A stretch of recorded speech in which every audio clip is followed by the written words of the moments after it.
was 6. early. What time is it here? 10 after 8.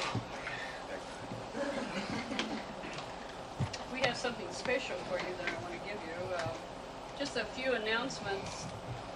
There's a couple groups here that are represented. I want to have them come up and do a little talk, possibly maybe after Mr. Rouse. We have the Sandbaggers that are here. We have Friends Around the World that is here. The president's here. Uncle HQ, of course. There's a lot of people here that write zines. We have club members that have been to the con year after year after year. And someone's going to get a special award tonight for all his involvement with Spycon. See in my list, which of course someone probably took. George Civic was able to get a little intro for Mr. Bond for you, Mr. Rolfe. And I believe we're going to show that tomorrow? Yes. Okay. Bond. We talked about Lee Pfeiffer, who's going to be here sometime, has written a book, James Bond. So if you're into Bond, check out his dealers do.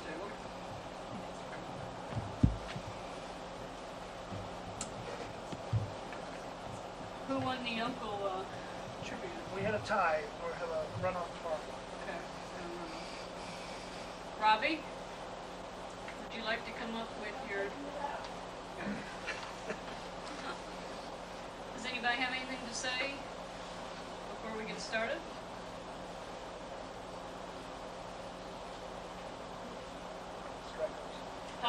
Everyone's wondering where the program book is. It is. Sue went finally to the printer. She is picking it up. So we will have programs tomorrow. So we know what we're doing.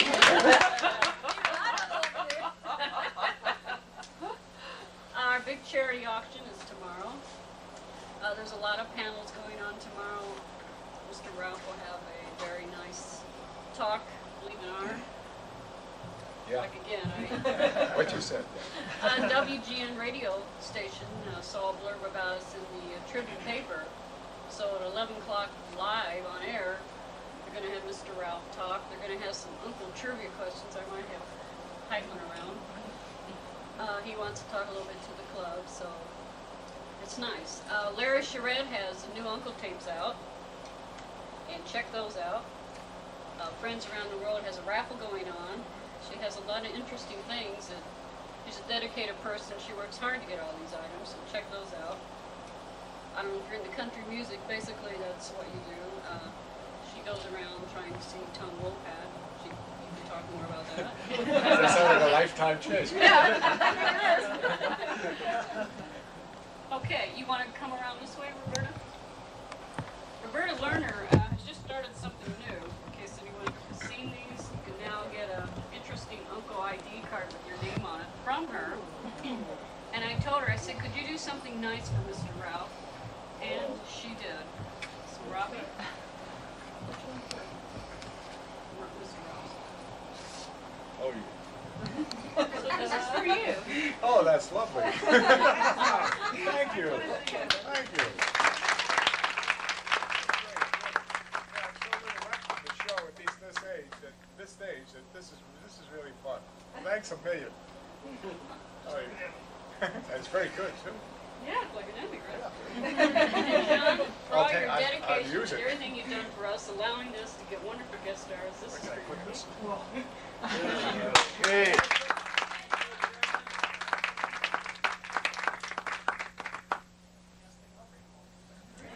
And Mr. Now my Rolfe, problem is how am I going to get it? Yeah. I got to get on two planes with this. She has a Beep, box that beep. will fit in without getting hurt. He has a box? Yeah, I have a box. Well, Sue said she has even a better box to put it in Oh, for great. We'll pack That's it. terrific. Because I don't want to break it up going home. Okay, you would like to start your talk, Mr. Rolfe? Sure. The people who are interested in seeing this, should I pass this one? You're more than welcome to it. Yes, let's get John's intro. Yeah, first intro, then I'll go. Make him earn it. Well, whatever makes sense. Put it out of the way. Move it on. We're going to have you like sit in the back for a couple minutes after you are, Sure. and they can come and look at your trophy then. Whatever.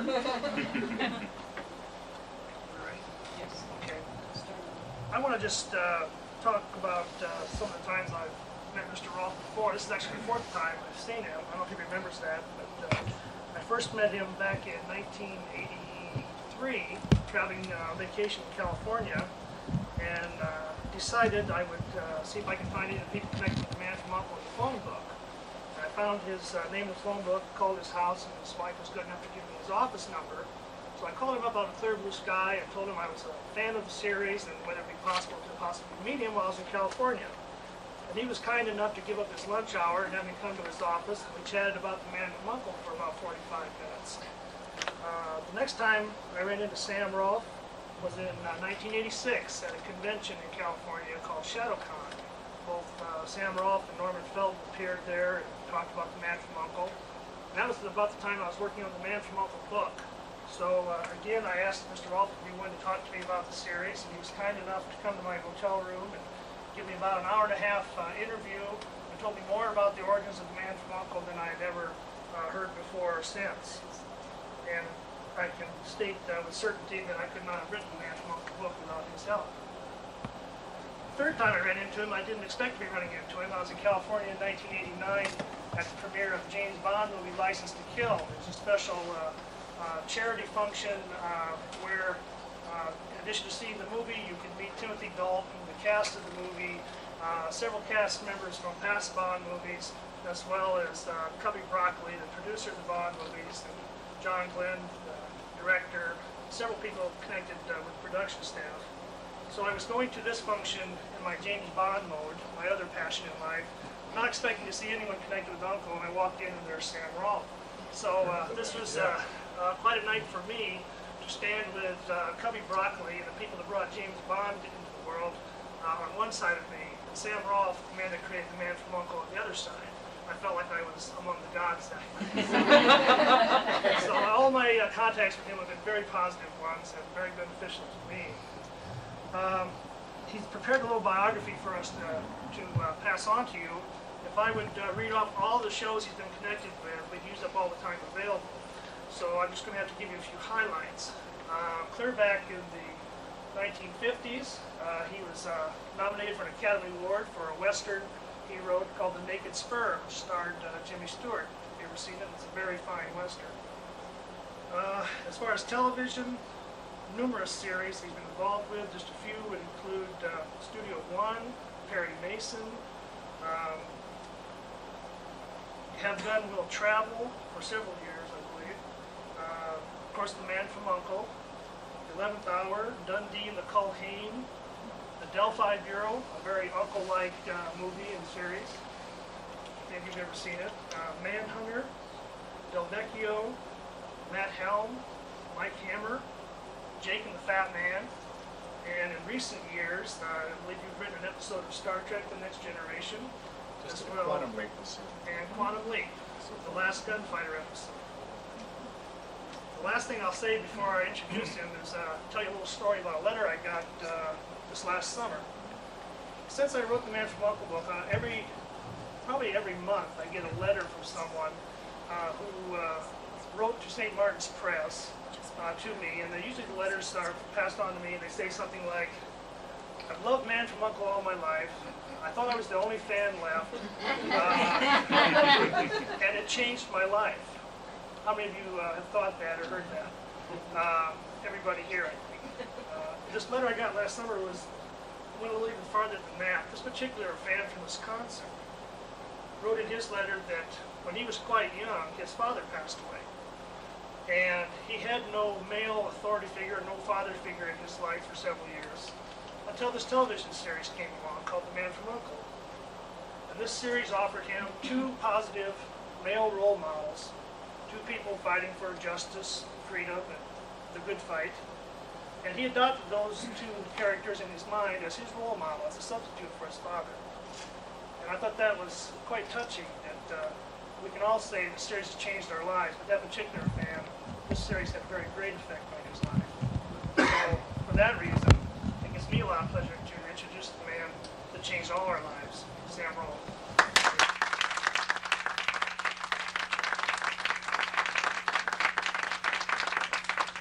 Good evening. As I told some of the the people upstairs. You'll have to forgive me if I grope a little bit here, and maybe let you ask me questions before I'm through. I'm a writer, basically. And I became a writer because I was one of these fellows that come in a room, sit against the wall, and disappear. Couldn't talk. And I could write. And that's why I started writing. I didn't learn to speak until I became a producer. And then I had to speak. So writers would sit in the room and wait for me to talk. So I'm going to grope my way through this. I don't really know what I could tell you except give you history on some of these things. I don't know if you're interested. And if you are, do you want me to tell you the story of Uncle as it came to be from my point of view?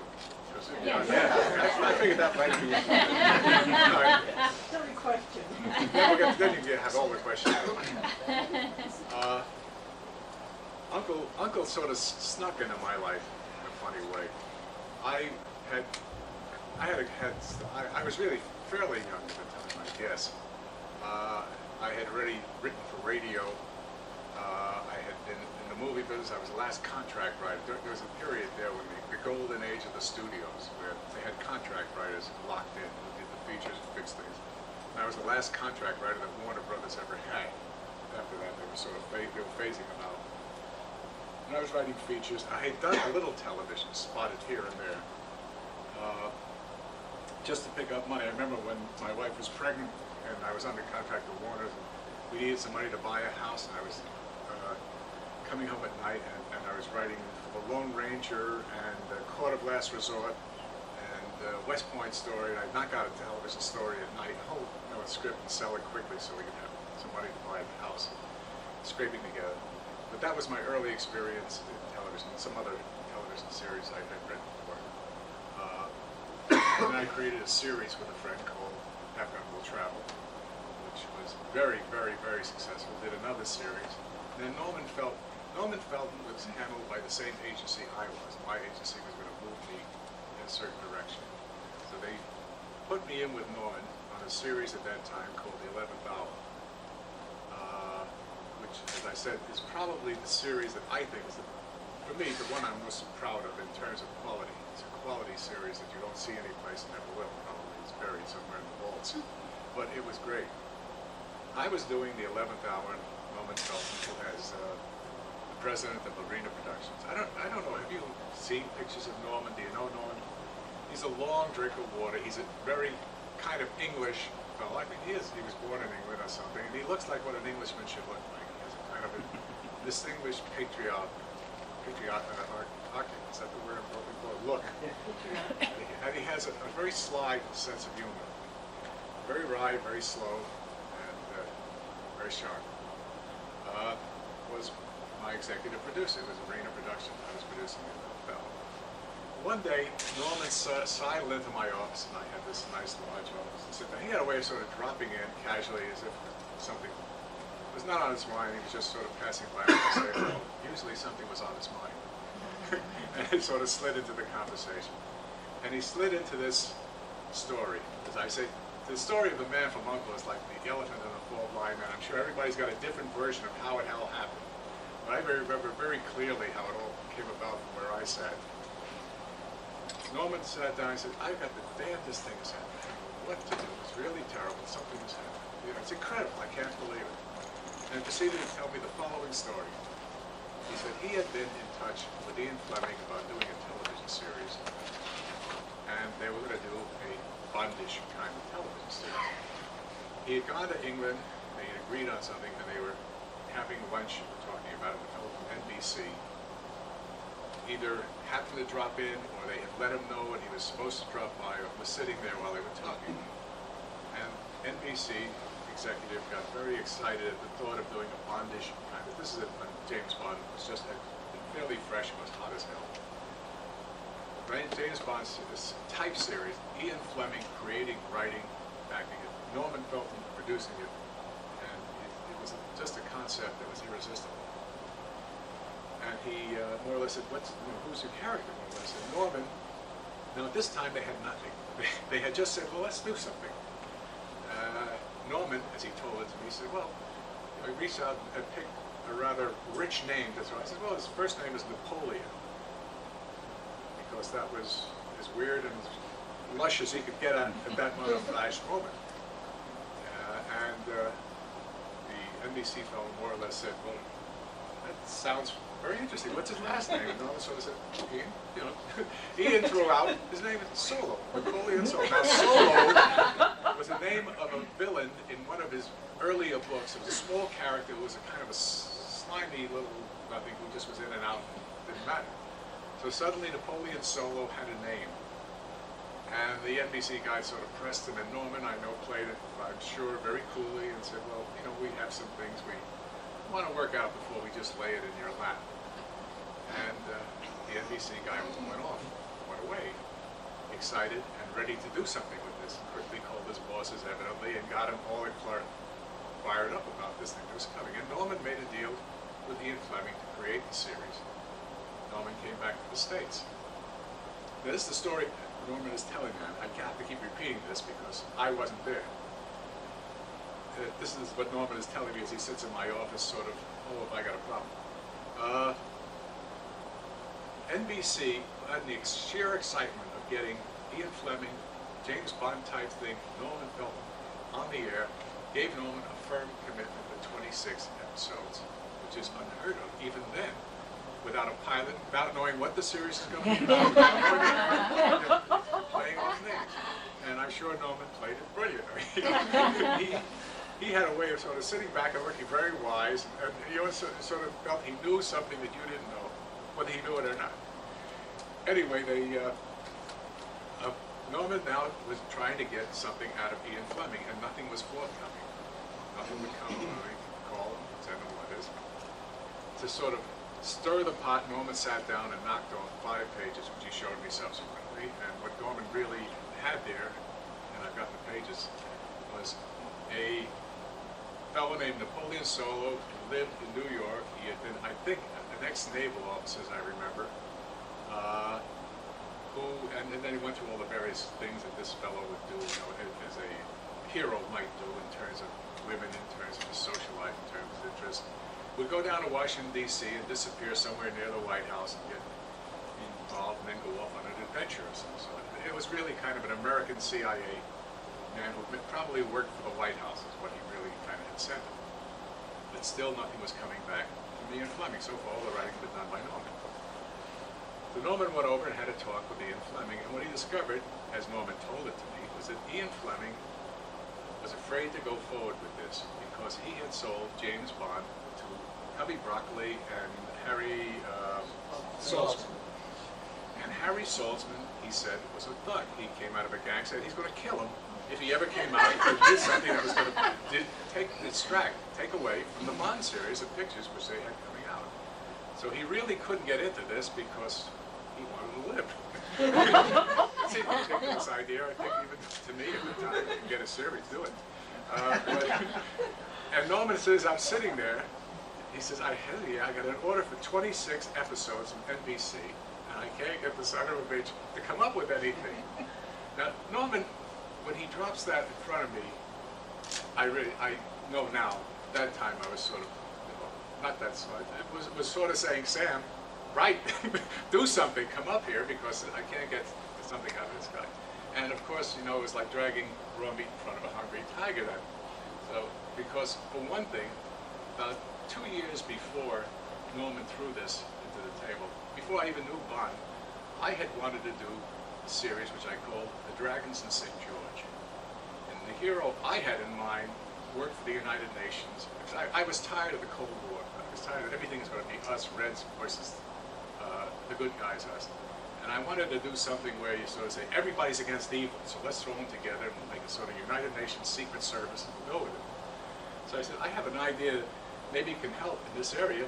Would you like me to try to knock out a few pages on it? So I said, gee, Sam, would you? You know, so I said, sure, you know, I love writing. You know, give me anything, I start writing. And I sat down and I started to write.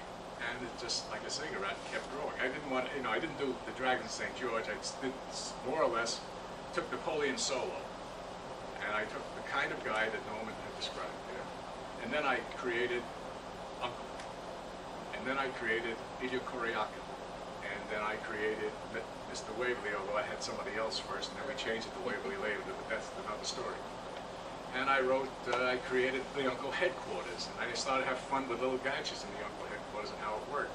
And then I started invented Crush, which originally I called Wasp, but then they were afraid we would affect all the white Anglo-Saxon tribes. but, you know, and I laid out, I forget what it was, like 24 pages in which I described an attack on U.N.C.L.E. headquarters, which subsequently we used for the opening of the show. And various little scenes and bits from other episodes that I thought might come along with little descriptions. Norman read it, came back, hey, this is real good. Could you do a little more on this and do a little more? First thing, before I knew, Norman had puts me into 75 pages, which had all sorts of story springboards, full, you know, everything was there. And, you know, Norman had his own texture that he was in there. Norman once said the one key thing that I jumped on, it was really the key to all the work I did on that show. He said he should have dash. Show with dash. I said, yeah, it's a wonderful word. You don't hear, you know, I got such a picture from that word, dash. It's one we Americans don't use, and I guess Norman, with his English background, found it. But it was the exact right note for what we were looking for, and it helped me. He knew how to key me or cue me into where I should be going with these things. Then he took this thing and he went to NBC and said, confessed. He said, look, we can't get Ian Fleming. But I got Sam Rolfe, that great writer, producer we have over here, and look at what he's turned out on it. I don't know what his dialogue was, but I'm sure he did it very well, much better than I could ever have done it. And he handed them the presentation. Well, they liked the presentation, but they weren't going to give him an order for 26 off a presentation by Sam Rolfe, even though I had some couple of hit series out before. So they gave me an order to write the pilot. And I wrote the pilot, which is the Vulcan Affair. And I had more fun than I can tell you writing that pilot. Norman, meanwhile, had Robert Vaughn playing the lieutenant in another series of his. Lieutenant Gene Roddenberry was producing it. I think it was Gene Roddenberry's creation. I remember Gene, yeah, he created it.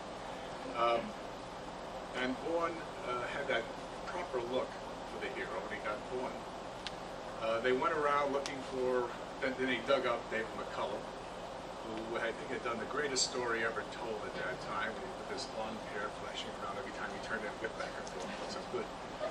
And a man named, I'm trying to remember the man we cast as Mr. in the Waverly role. It wasn't Waverly, but Will.C.L.E. It's important, because the name should be there. Will.C.L.E. played in charge of the thing. And they shot the pilot. And it was a damn good pilot. It was a fine pilot. It was about 10 minutes long, and he showed it to the network with the 10 minutes extra in it, and then we had to take it out later. So you've never seen the real full pilot, which was really as good as anything that could be done with television. The interesting follow-ups on this is, well, I wasn't going to do this series. I went off to become a partner with David Susskind and another fellow in New York. Imagine all those things, but I hated David Susskind, the other guy. I didn't want to be a vice president. I came back and produced the series after that, after the pilot. But the interesting thing was, when we got ready to go with it, there was some murmurs from NBC. They were uneasy about something. One of the characters, he looked kind of funny. And, you know, does he have any size, any stature, and all the things they're saying. It was, we said, you know, it's a Kuriak. It's Kalova. You know, and Norman and I had talked over, and we had thought Rolfe was a marvelous actor. He wasn't a character, you know. We needed a certain attitude, a certain texture, and this guy was stolid and strong and right, and it was wrong. We needed somebody who could sort of throw it off, somebody who had dash. You know, the word that was kept, at least my goal that I kept shooting for, dash, go for it. Norman looked around, and we called up NBC. I was in the office, and he was talking to him, and he said more or less, listen, we have decided that we really would like to replace one of the actors. We got the order, by the way. We had the order for, I forget what the initial order was, 1326 or whatever. We'd like to replace one of the actors, and they said, oh, and now that you don't do, you know, when you get an order from the network, and they bought it, you don't want to fool with it. Don't fix it. It's not broken. No, I said, yeah. This conversation went along the order of, yes, we think, you know, we'd like to replace Blue. Somehow or other, at the other end, they got the picture we were talking about Koryaka. And they said, oh, we're glad you brought that up because we really feel, no, this guy is wrong. I don't know where, I'm glad you want to get somebody else. Who do you have in mind? And they said, well, they said Leo Carroll. And there was a long pause. Well, they tried to figure this out.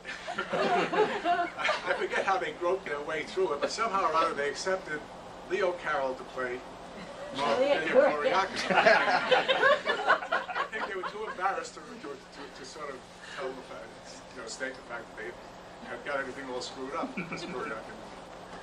And anyway, of course, the rest is sort of kind of history.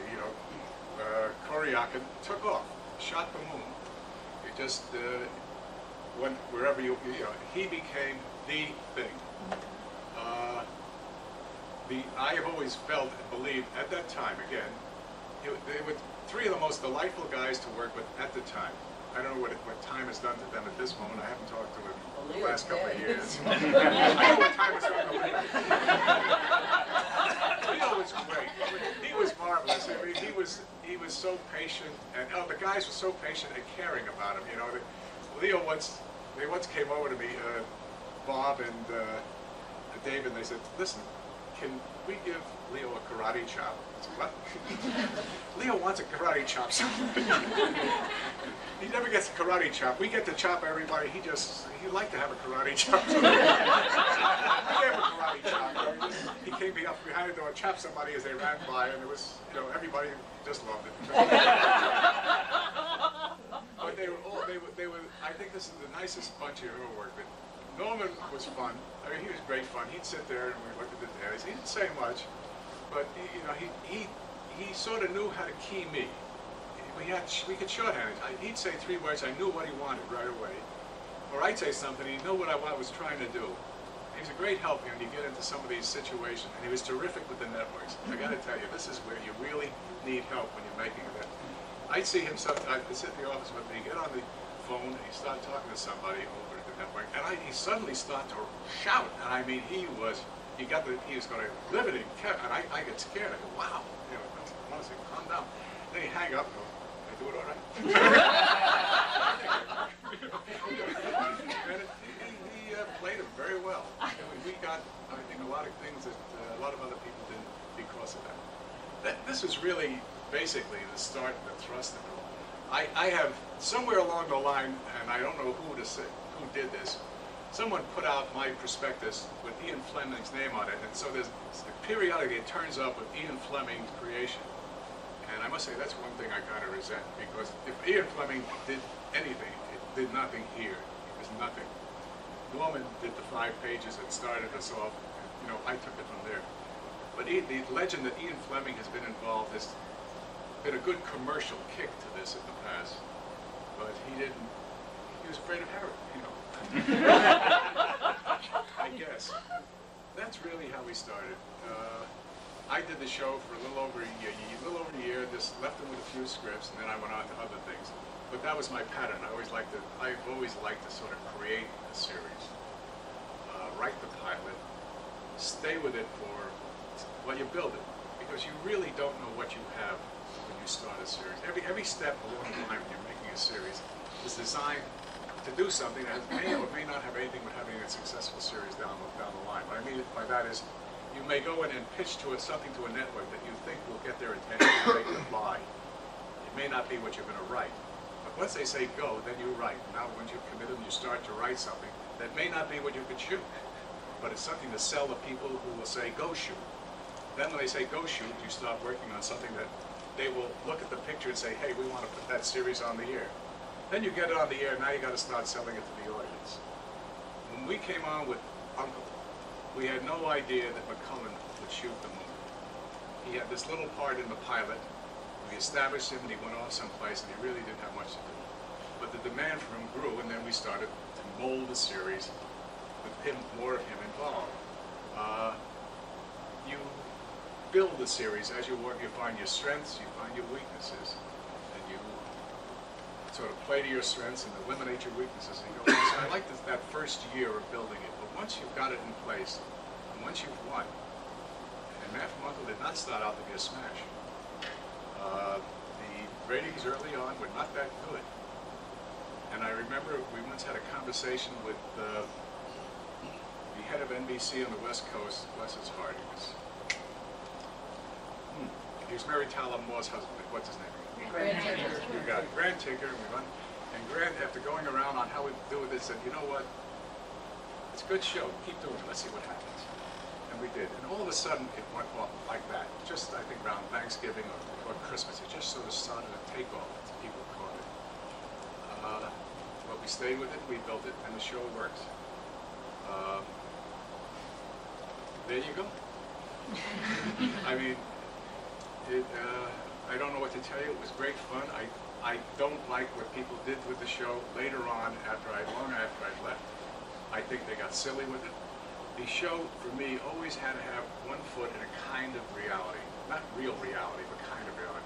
One of the things I stuck into the show early on, I said, let's always have some ordinary person caught up in the adventure saying, hey, this can't be, I mean, this is absolutely nonsense. I gotta get home and cook it. I got a job to go back to. And they just get swept along, so they give somebody, the audience, somebody to identify with. Then it got broader and broader and broader with this person, and they were picking up, like, Saturday Night Comics did, but the ordinary, normal people did. The whole show became a parody of itself toward the end. And I think a show that should have lasted 10 years, it just blew itself out of the water long before it should. Right now I'm trying to get something done with it. Norman and I are trying to get this started in a way, not as a series really. We really would like to do, if we could get it going, 3 to 5 feature-length television movies for something and get them on the air a year.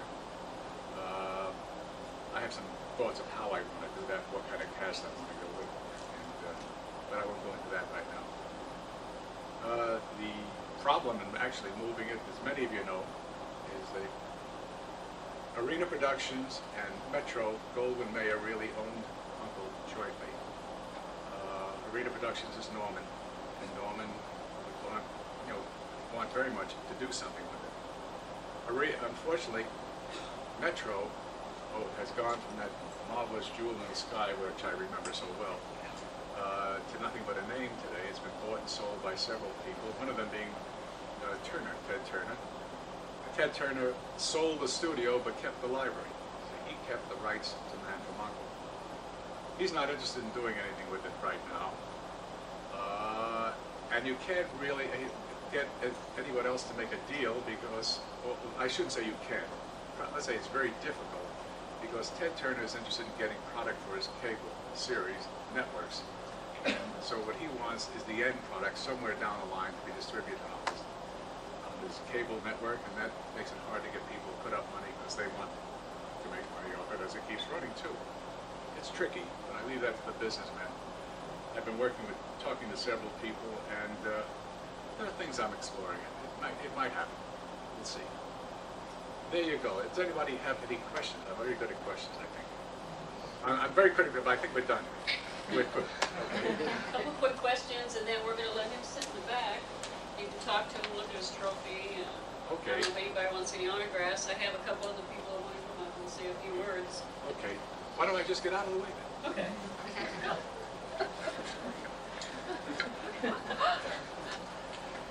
Thank you. Thank you.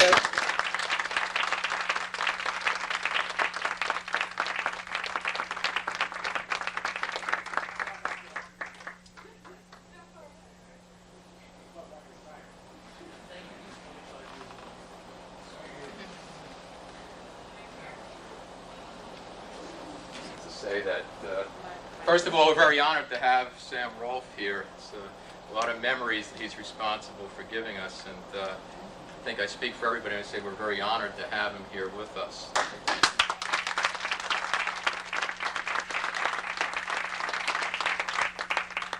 And no, I'm not up here to plug my book. In fact, I have a rather ridiculous dilemma. It's sold out, and all the publicity in the world can't find a copy of it anywhere. So it's not going to be in bookstores again for another month until another shipment arrives from England. However, I had lunch with Cubby Broccoli last month, and I did tell him I was coming out here. And I asked them, if he had any statement he might want to read, considering it is the 30th anniversary of the James Bond films. And he did send me a statement. I'll read it. It's kind of nice.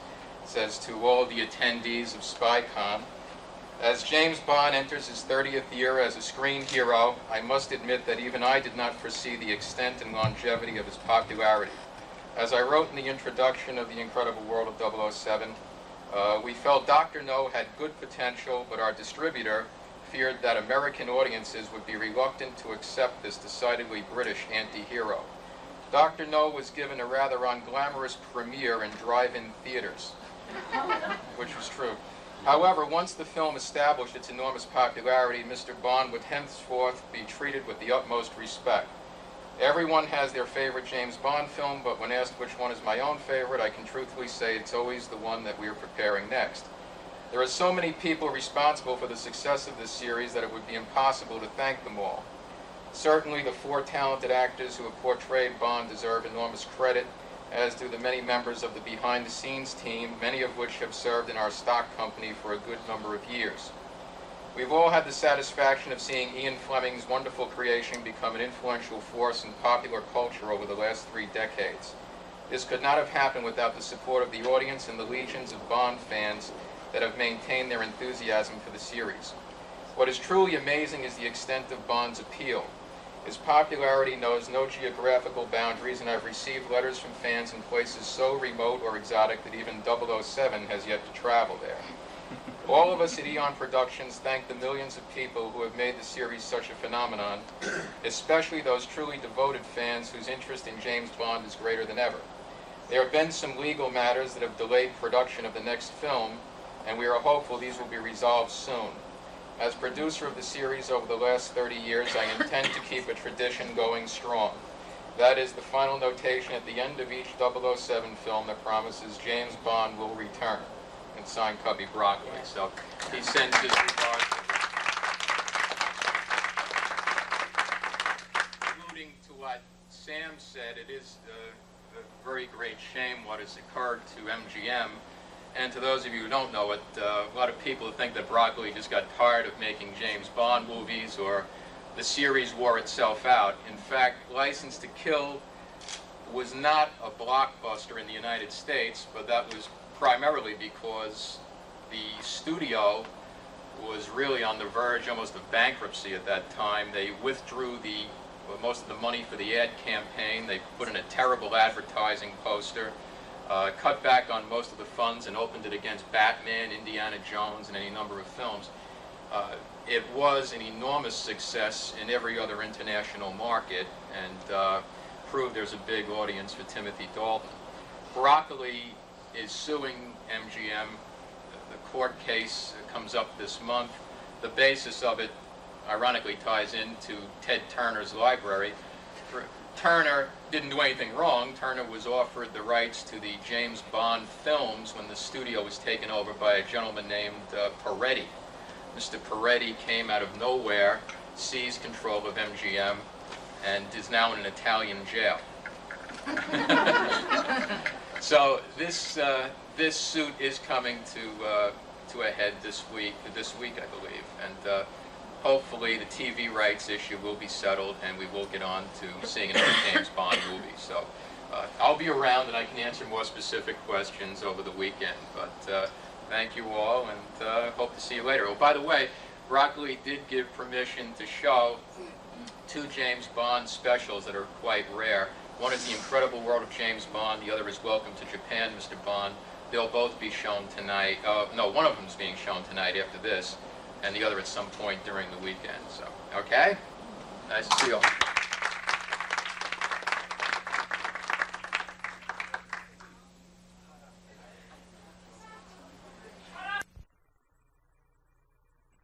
Bleepity bleep program books.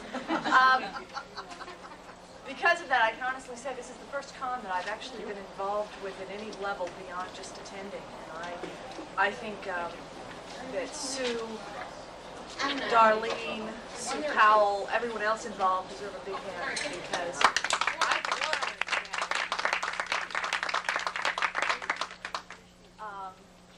what I'm here to talk about, though, primarily, is the Sandbaggers. which is a British show shown in 1979, 1980. Ran for 20 episodes, and in the untimely death of the man who wrote 17 of those 20 episodes, brought it to an end at a time when no one really wanted it to end.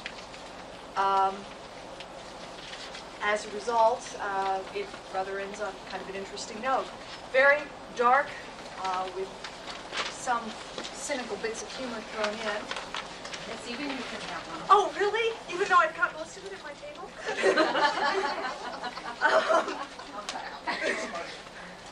Very dark at times, other times very humorous. They are showing episodes tomorrow night from 7 to 9 in the video room. As well, there is a lot of Sandbagger programming, as you can see now by these. Also, if you stop by our table, Covert Press upstairs, we have just the Sandbagger programming broken out. And Sunday, the con ends at 3, and coming from the wild and woolly world of Washington, I have Monday off because it had something to do with some guy. It used to be a holiday, now I guess the Native Americans say to be PC, we have to say this shouldn't be so much as a holiday, as a memorial to the way of life of the Native American peoples, whichever way you celebrate it. Washington closes down on Monday, so we're sticking around. So Sunday, when the con ends at 3, we're having a mini con across the hall. Sue Cole was nice enough to give us the video room. So join us. If you've never seen an episode, it will be your chance to see one. It will be a chance to meet the fans. We're having a trivia quiz. Don't let that scare you. Originality counts. Right answers may not be as important as good answers. Very quickly, people have found that Sandbagger fans have very strange senses of humor. So if you enjoy having kind of a weird time at a con, please do join us. Hope to see you throughout the weekend. Also, I'm going to plug a panel we're doing in 1 hour in this room, which is the Spies in the 90 panel. I've done a lot of research on the subject. It's a panel that's been held before, and I invite you all to stick around because it's, I think, a very enjoyable and informative panel. Thank you.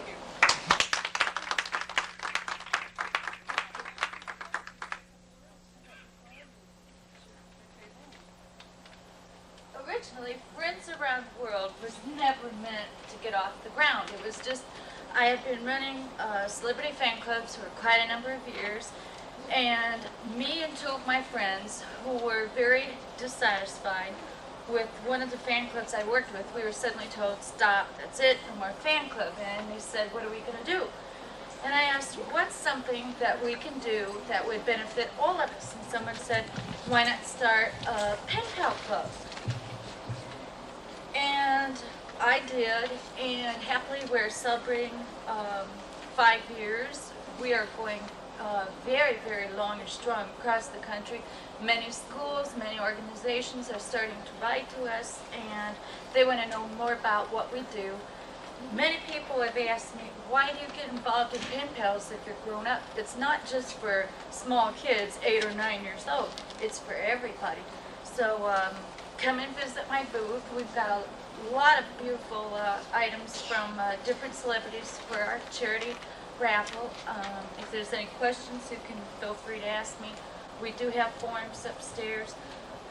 We have only 40 members from the foreign countries because the mail continuously increases in postage, and it really takes a lot to get that mail to foreign countries.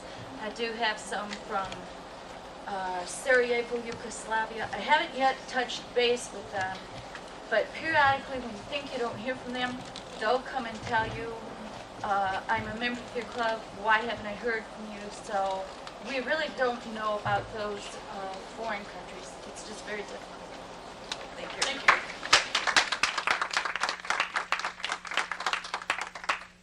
We have a new uncle agent among our group here.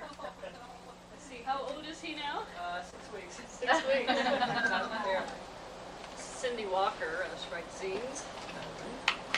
And what's the name of your son? Christopher John. I think that's about it. I don't know if there's any more announcements. Tomorrow, Mr. Rolfe will speak again at 3 o'clock. I think there's another Uncle Quiz trivia game going on tomorrow. Playoffs. Playoffs. Anything else we should know? T-shirts? T-shirts. Yes, there's T-shirts, and Linda is wearing one. Stand up Swing and into model the action. T-shirts. Spycon. For $10, Any size. any size. Colors. Yes. The ones that are black with red on them is for staff. You'll see another one. It has a big target. Doesn't mean you get to shoot us. Enjoy yourselves. There's a lot more going on tonight. What time is dinner? Dinner is tomorrow. Saturday night banquet. Doesn't Yeah. say what time. 7. I was told 8. 8? And where? You know the dealer's room, the room next to it. Is there a listing of what's showing in the video room? Yeah. They have like a, Titles out there? there's going to be a James Bond video that's never been seen tonight. What time is that being shown? What is that, Who runs the video room? where's the bedtime start? At midnight. Where the bedtime started? Where's the 11 o'clock? Midnight. Where? Open our program. Says 11 o'clock. Says 11:05.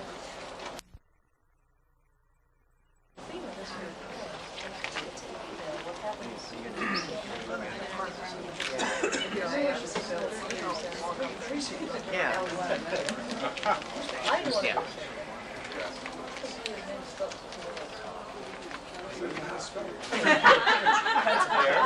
That's fair. No, actually, I think, I don't remember how I spelled it at the beginning, but I just, I wasn't very Russian. Oh, yeah. Can I ask you a question that was just crossed me? I remember how well your theme about an innocent person brought up to this adventure. And at the age of 9, I remember sitting there and watching the feature film of Travis Scott, from the big screens, remembering it. Did you think anything at all about North by Northwest or Alfred Hitchcock type films? People have prepared to Really? I didn't. And not just because we No, know Carol. no, they're great pictures, by the way. I agree. No, I don't, the Uncle Pictures feature films, I have 2 posters on them. Were never created, it became almost like a, oh, by the way.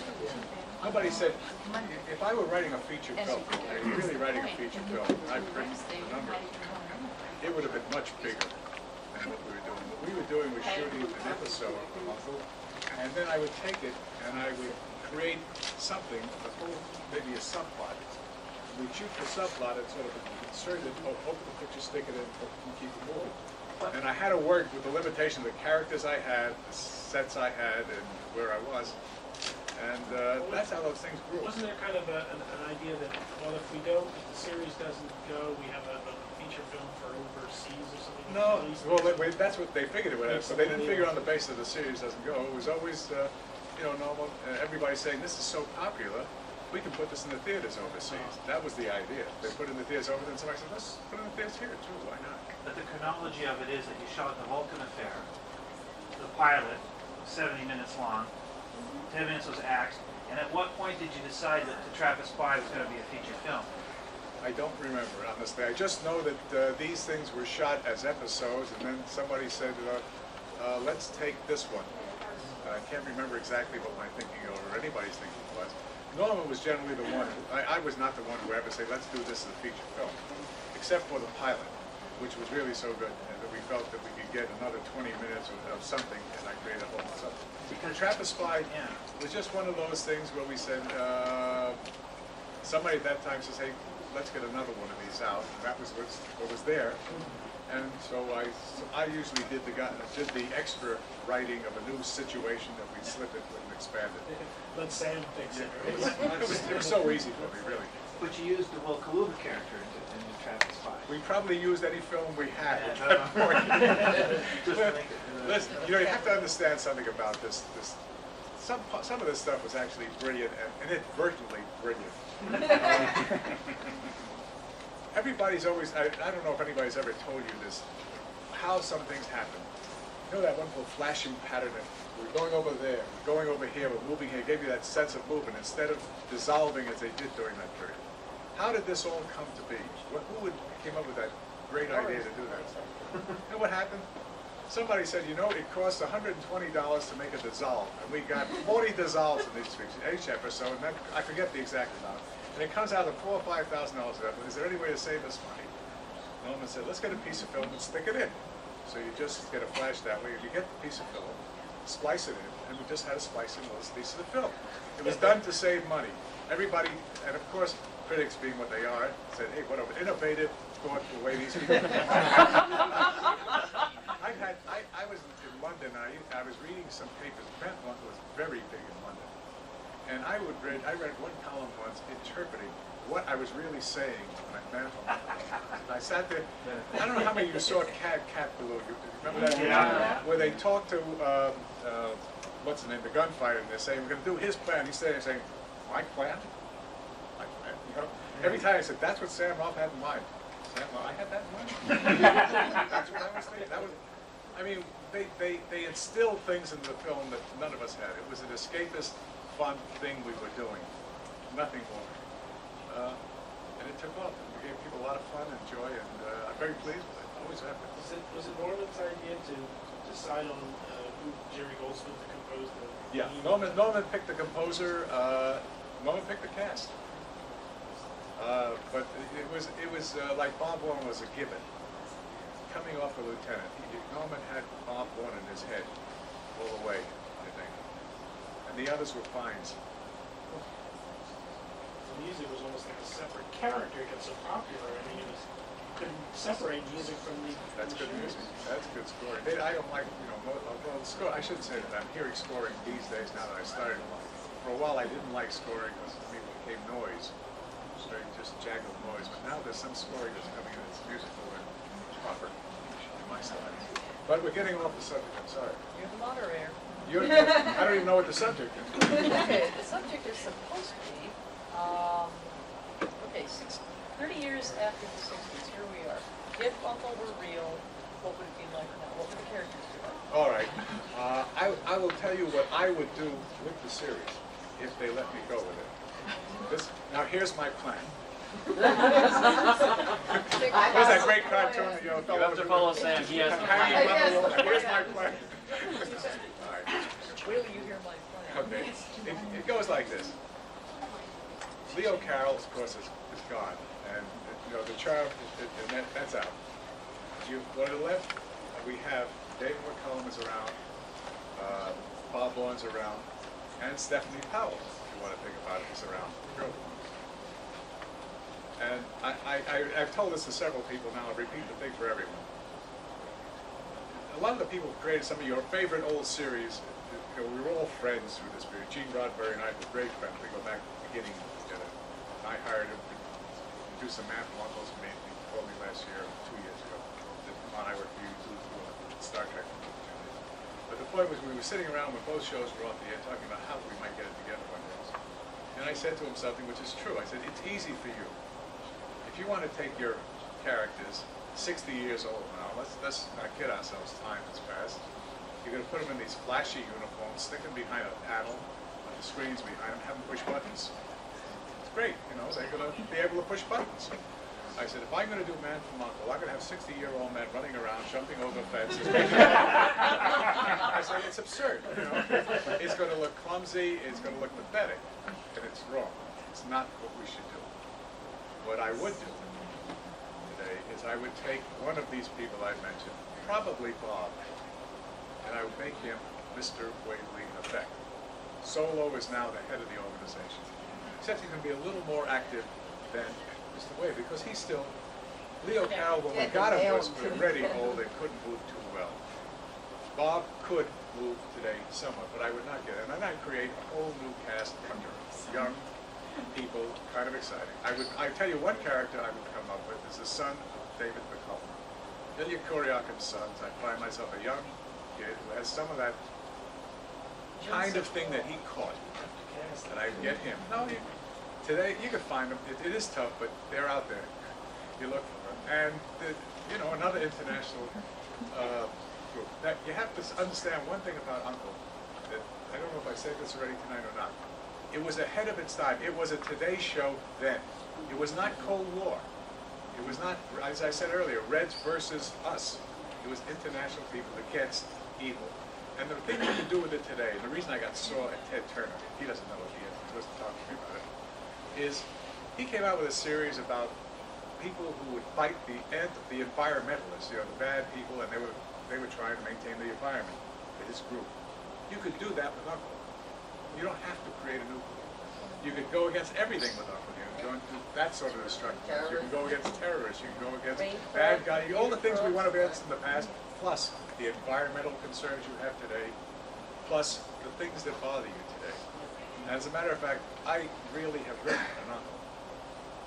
And I had written it originally with David and Bob, and I have to rewrite it. But it's really the key. It's an environmental problem I have attacking. Yes, have you read that?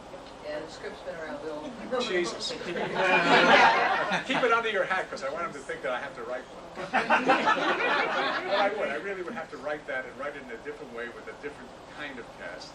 Without but it is that's an environmental problem right there. And it's a perfect cast because idea because it has all the elements. It has a certain reaching into the, sort of specialized kind of technology that's involved in this thing. Plus a problem that we have on Earth today. I think has a lot of good elements that I can work with. Plus there's a little mystery in it, like the Madman, which I like. I like elements like that throwing in. 30 years from now, that's what I'd be doing. I would move him out of the little tailor shop probably. And a lot of people, they'll kill me for it, but there's no little tailor shops anywhere in the world like that. Video shop. Yeah, people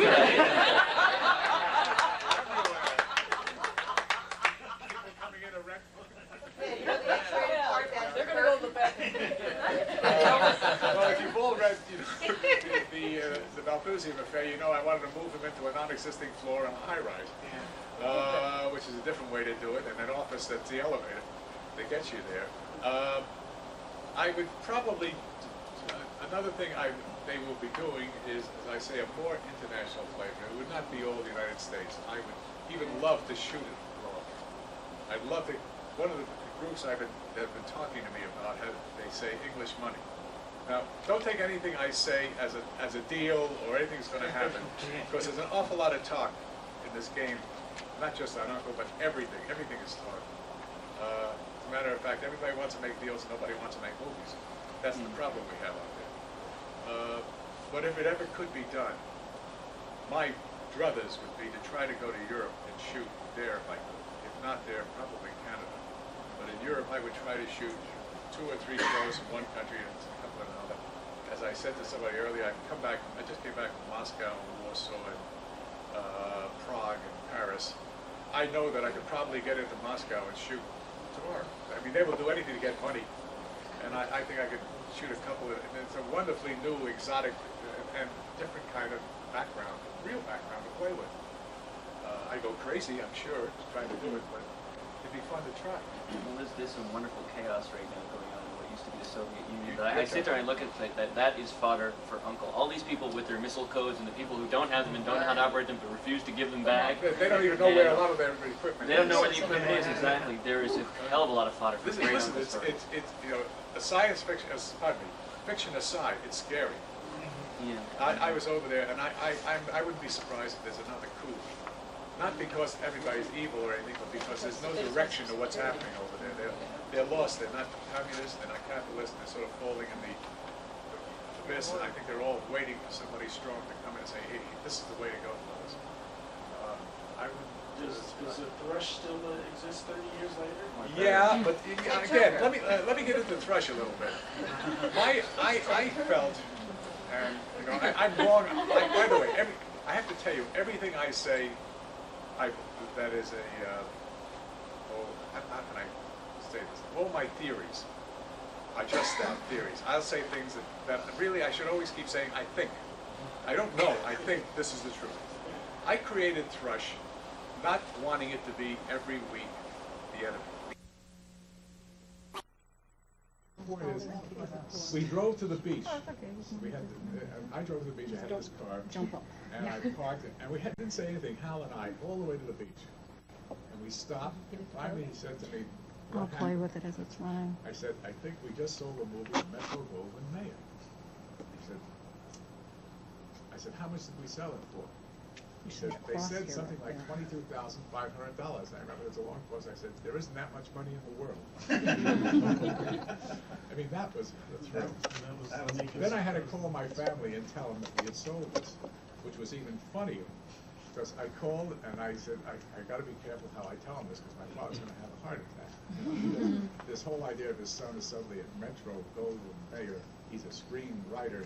They're giving him $22,500. They're paying him $900 a week. How am I going to tell him? This poor man has worked and sweated all his life. I called. Got it. First, I got my mother. And I said, hi, Mom. We had a little time. I said, by the way, Mom, Hal and I sold a script. I said, oh, that's nice, isn't it? I said, we sold it to Metro Goldwyn Mayer. She knew Metro Goldwyn. Oh, that's nice. You know, they gave you some money for it. You want to guess how much? She says, well, you know, how much can they give you? I said, they gave me a lot of money. How did it clear up? Oh, $5,000? Mom, go up. They gave you more than $5,000? Yeah, more than $5,000. Gave you $6,000? Come on. Okay. Lose your head. How much money can they give me? She said, $7,500. I said, let go. I said, go shoot the moon. I suddenly said, hold on. I said, Max, talk to your son. He's crazy. My father came on. He started to guess. He got up to $11,000. Then he called my sister. Cynthia got on the phone and said, come on. piece. She said, come on, you got it. She said, don't play games. Tell me, and I'll break it to him gently. I said, I got $22,500 for it. There was a long pause. She says, you're kidding. I said, nope, not only that, but we're going to get this. And I said, well, listen, I'm going to sort of break it to him very slowly. And that was that. You know, you can't beat the thrill and excitement of a moment like that. And those are the, you know, now they were not necessarily the best things we've ever done. I mean, we were nominated for an Academy Award off that picture, by the way. It's a wonderful film. We got that was a nomination that really carried. The whole introduction was shocking. It's an Anthony Mann picture. With his, yeah, Tony Mann did the direction. He made us stick in Indians. Never forgiven him for that. We didn't need the Indians. Well, this is a good point actually to break off. The camera's working fine now. We're going to go traipse over to the video room here because we want to do an introduction to our guest of honor here, Mr. Rolfe. We have some videos to show you. Were you playing chess? I forget what you were doing. No, that was Norman. I was the guy with the scar on his face who was dancing with Jill. Oh, that's right. That's right. Giaco piano? Giaco piano. The whole staff went to that party. We decided we'd get into it. Norman was the guy who was playing chess. Slap the hand. You know, it's easy to have a lot of fun when you're doing a successful show. I mean, I've been on shows where people are afraid to come, you know, looking at each other in the office, but when a show is moving right, the audience is buying, the network is happy, and the sponsor is happy, and the people are happy, oh, you can have a lot of fun. And we did. Were you surprised at the impact of the show? Yeah. No, I shouldn't say that. I wasn't. I had Have Gun Will Travel. I've been terribly spoiled in my early career. Everything I did worked so well that I didn't realize how exceptional my career was at that point. I came in having, created Have Gun Will Travel. Became the second most popular show in the country. It was the second in the rating for 6 years, almost the whole 6 years it was there. Maybe it dropped off, I think, the 6th or the 5th year. They were writing, Have Rocket Will Travel shooting into space. This whole thing picked up. And that was my first experience with this sort of popularity. But I just then started to take it for granted. And then the next show I did was not that popular at all, but I really had done that reluctantly, so I didn't think too much of it. And then this is, I think, fourth series. I did 11th Hour, which I did before this.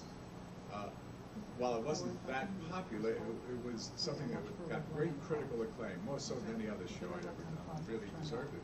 So I was by then used to shows that really made an impact somewhere. And then when this took off, I guess I just assumed that it was the way things are supposed to happen. Of course, it wasn't. It was sort of a different kind of show. It kind of looked like the program. Yeah, it was different, but I had no doubts that people would like it. I mean, I've always been very, as I say, I keep saying it, and I don't mean to over-repeat it. I've been 40 years doing it when a lot of people good people. And I attribute that to two things. One thing is, I try not to keep repeating what I did last time. I'm trying to say, okay, what can I feel my way into a new arena? And I don't necessarily mean something startling and new, but just new enough, just a little different, at least for me, different. And the other thing is, I know a lot of very bright writers and people who make movies, and I think I'm as bright as they are too, who really are a little bit ashamed of what they're doing. It isn't intellectual enough, it isn't that high-minded, it isn't.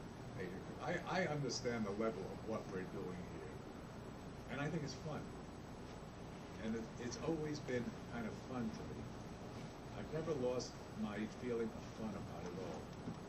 And I think once you start sort of feeling you're writing down, you're producing down, it's below my really, I mean, I'll do this for a living, but I'll go home and I'll play games and dance with the people who wouldn't go near that sort of thing. You're going to lose. And I've never sort of slid into that category. I mean, I love classical music. I love ballet. I don't like opera, of course. But, you know, I like the better things. I like a good book, but I also like something that's just, you know, down here where everybody is.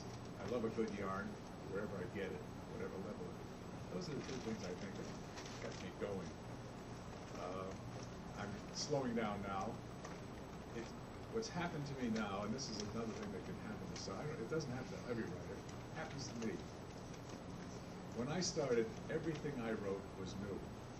Now, never mind that it may have been written in a different form by other writers 3,000 times. The fact that I wrote it, for me, it was the first time. It's fresh.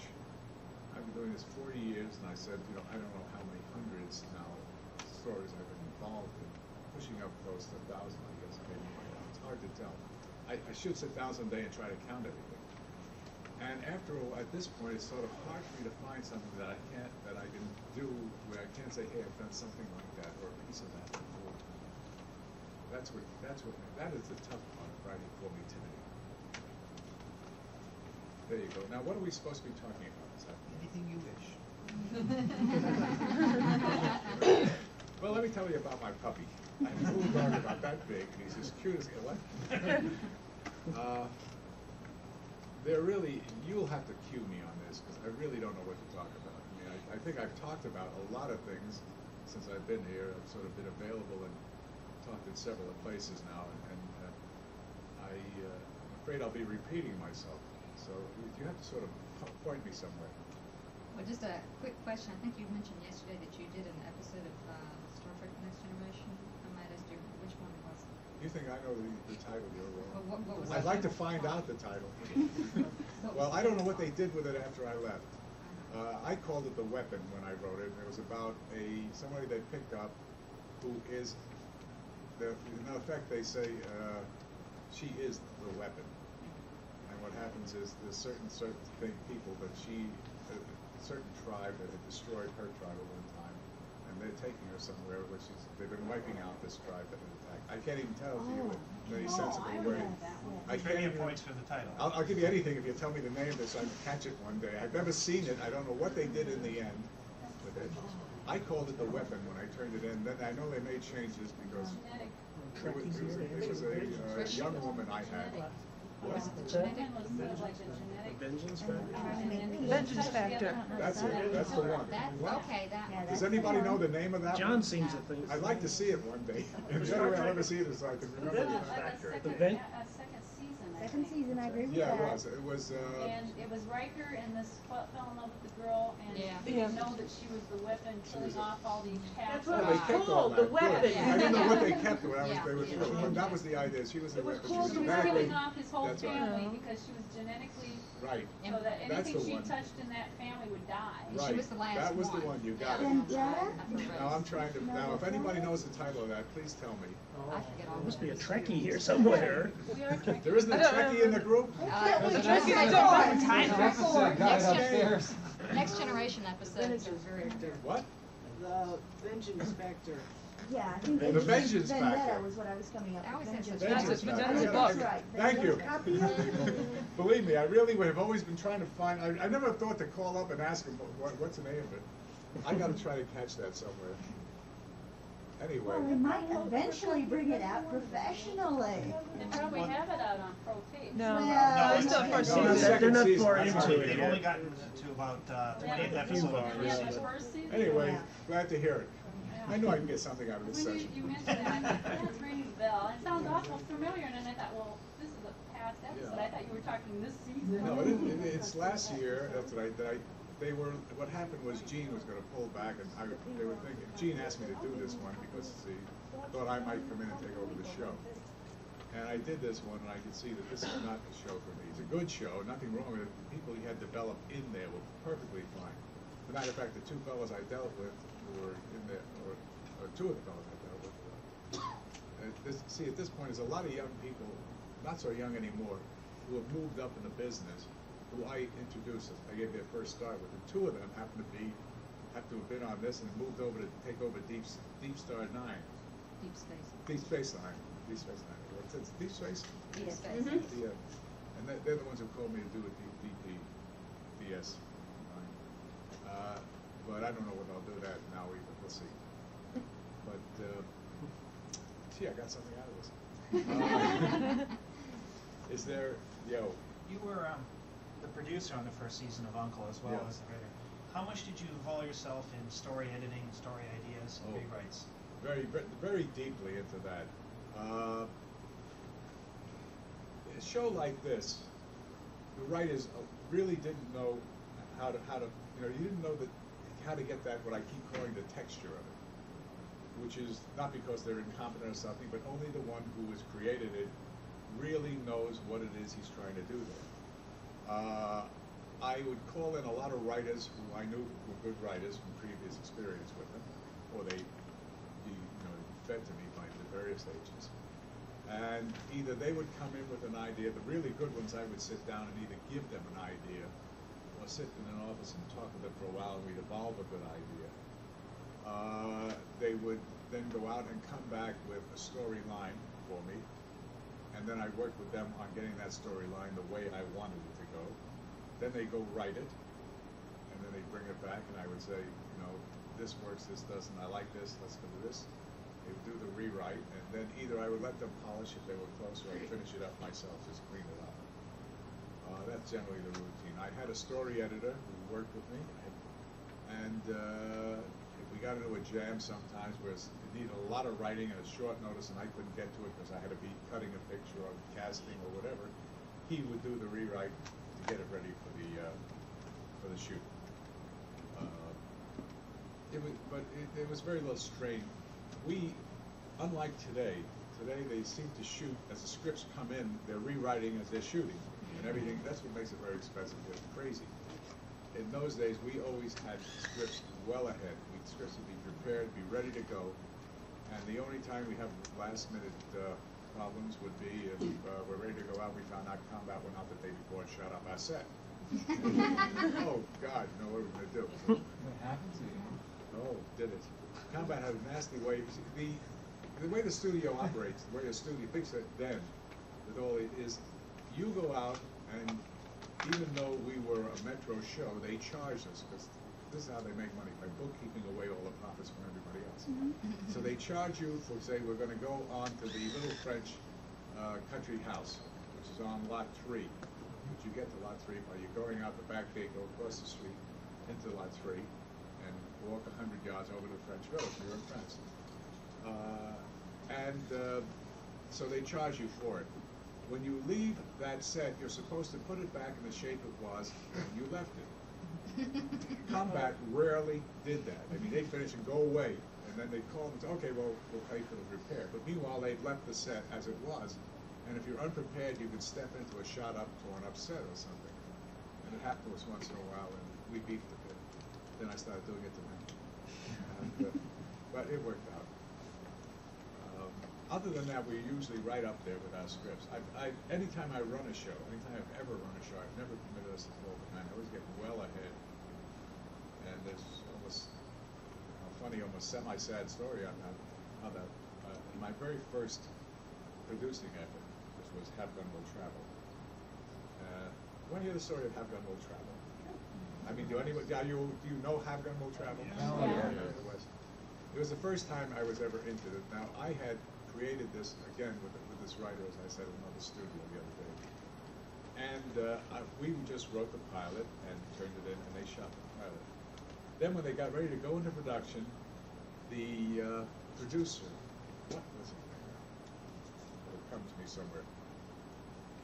The producer didn't like this guy I was writing with, but he liked me.